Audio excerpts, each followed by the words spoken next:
Stillness for me feels like there's something moving. There's like a river or a flow. Very slow, very steady.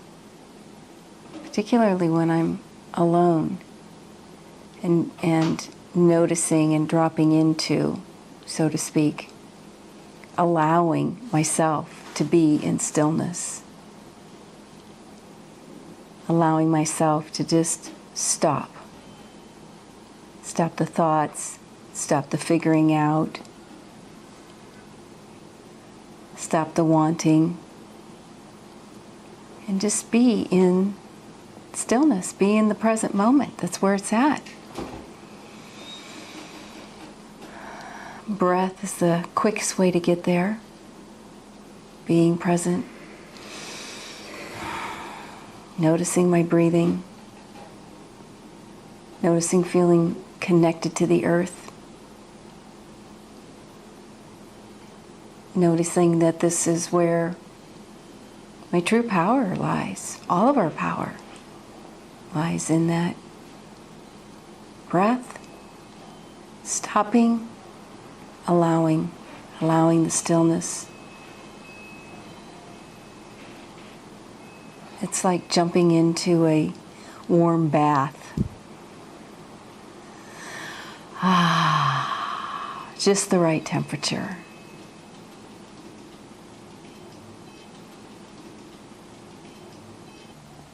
I know how to hold stillness for you. I can't stop my thoughts when I'm with myself. I haven't been able to. I haven't given up. But it's a grind. It's an effort. I don't want to work that hard. But it's a pleasure to hold the space of stillness for a person who is having it and holding that space for me. I'm speaking from it now. And I know what it feels like to breathe and support your breath. To be totally in luxurious communion with a person who is having it. And we all want it. I haven't hardly run into anyone who doesn't want this. Thank you for being my stillness partner.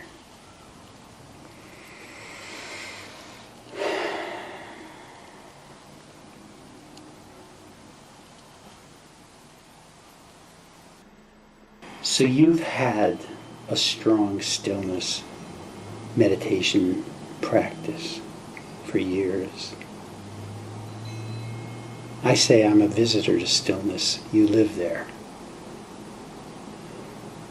What does relational stillness add or not to your stillness practice?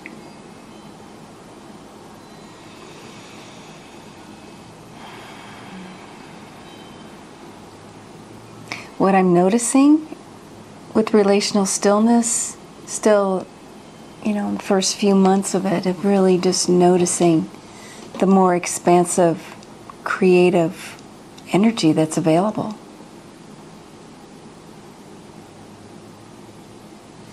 Having that opportunity to actually connect with another, and the richness and the deep, deep comfort there is.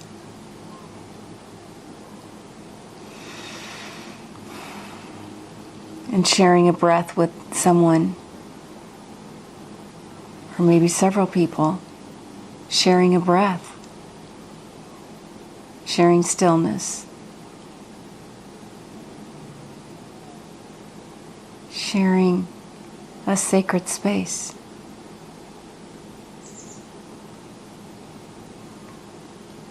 It feeds me, nurtures my heart.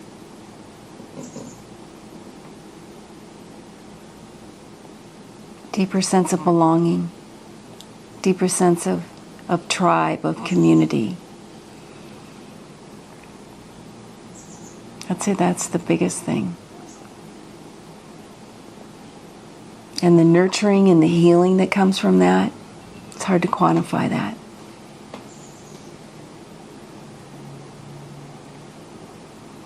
Thank you.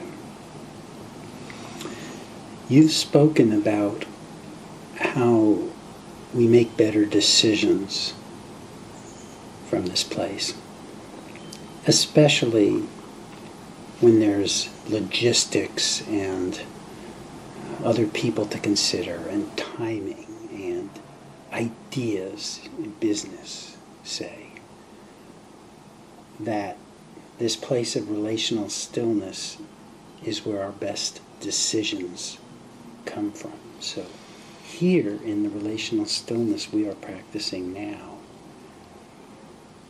I'd love to hear you inquire into what that's about, why the practical, pragmatic consequences, ramifications of doing this more and more in everyday life and communications with loved ones, colleagues, in business, at work.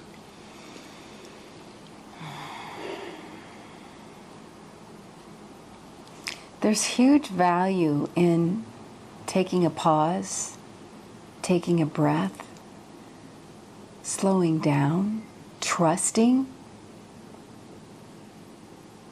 Our culture is relies way too much on the mind. And there's a speediness about that.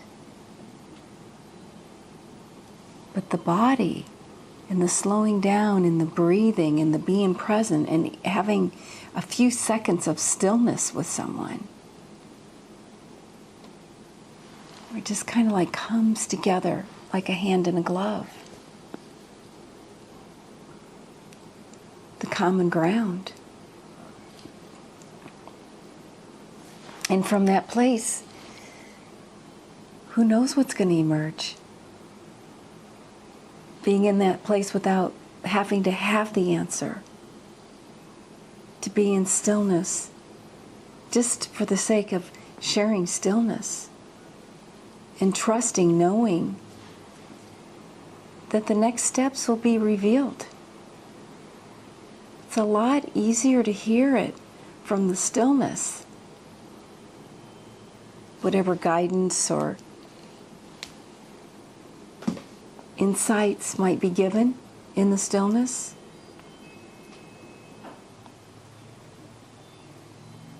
they can be heard in the stillness. And that same insight, that same intuitive knowing, that same hunch might be trying to get through at another time when we're just really caught into thinking about it, figuring it out, fixing it, talking about it. Versus inserting some pauses, inserting stillness, inserting some silence.